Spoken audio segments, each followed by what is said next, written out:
La Torá está expuesta por 13 principios hermenéuticos, según el Midrash Sifra, escrito por Maimónides. 1. Con la mayor razón. 2. Identidad. 3a. Una regla general implícita en un verso. 3b. Una regla general derivada de dos versos. 4. General específica. 5. Específica y general. 6. General específica y general. 7. General requiriendo específica y específica requiriendo general. 8. Cualquier cosa que estaba incluida en una categoría general y partía de esa categoría para enseñar algo. 9. Cualquier cosa que estaba incluida en una categoría general y partía de esa categoría por un requisito particular de la misma, se apartó por clemencia y no por rigurosidad. 10. Cualquier cosa que estaba incluida en una categoría general y partía de esa categoría por un requisito particular ajeno a ella, se apartó tanto por clemencia como por rigurosidad. 11. Cualquier cosa que estaba incluida en una categoría general y partía de esa categoría para un nuevo aprendizaje, no puede ser restaurado a esa categoría a menos que la escritura lo restaure explícitamente. 12a. Algo aprendido del contexto. 12b. Algo aprendido de su final. 13. Dos versos que se contradicen hasta que llega un tercer verso y resuelve la contradicción. Las leyes sobre las cuales habían diferentes opiniones entre los sabios eran sometidos a votación en el Sanedrín, que es la suprema corte rabínica compuesta por los 71 sabios más grandes de esa generación, fijando la halajá, es decir, la ley, de acuerdo con la opinión de la mayoría. Las enseñanzas de los sabios de las generaciones precedentes tenían el primer lugar en importancia, pero además eran aprendidas nuevas leyes y eran decretadas nuevas legislaciones. Y así ocurrió en la generación de los Anshe Knesset Hagedolá, los 120 sabios de la Gran Asamblea, en el siglo IV antes de la era cristiana. Además, los sabios de la Gran Asamblea cerraron la época bíblica, decretando que a partir de ese momento ningún libro más podrá ser introducido a la Biblia, quedando de esta manera el total de los 24 libros que conforman el Tanaj, los 5 libros de la Torá, los 8 libros de los profetas y los 11 libros de los Ketubim. Como 500 años después de los Anshe Knesset Hagedolá, vivió Rabbi Yehuda Hanasí, siglo II, que a la edad de 30 años, 80 años después de la destrucción del segundo templo sagrado de Jerusalén, fue instituido como jefe del Sanedrín. La destrucción del segundo templo, 100 años antes aproximadamente, provocó que los sabios se dispersen, que cada vez hubieran menos alumnos y también que hubieran más discusiones legales entre los Tanaim. Es por eso que él entendió que había llegado el momento de escribir la Torá oral, es decir, todas las enseñanzas que hasta ese momento fueron transmitidas en forma oral, para que no sea olvidada por el pueblo de Israel. Rabbi Yehuda Hanasí mandó a recopilar todas las palabras que enseñaron los sabios desde la época de Moshe Rabenu hasta sus días, y comenzó a escribir la Mishnah.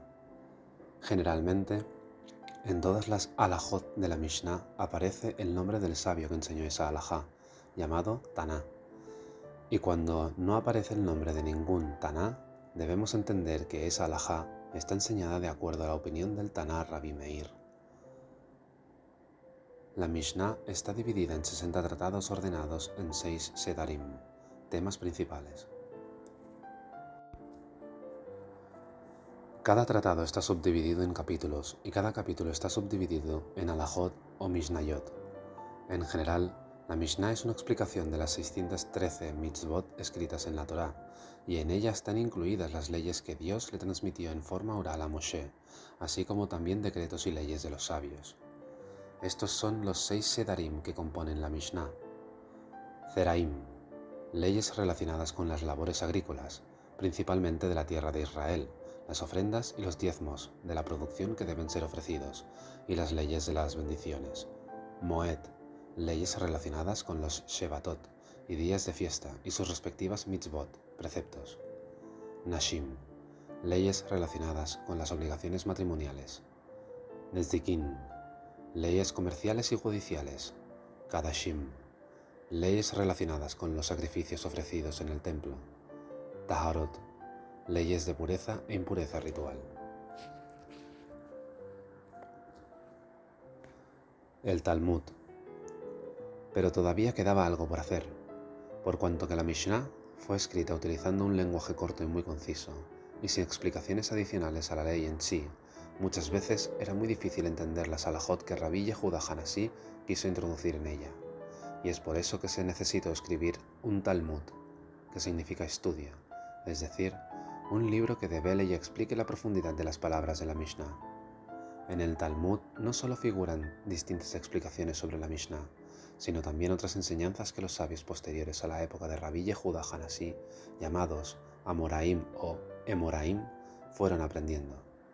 En el Talmud también se encuentran muchas partes no legales, llamadas Agadot, que encierran una gran enseñanza respecto del comportamiento ético o moral, así como también enseñanzas conceptuales.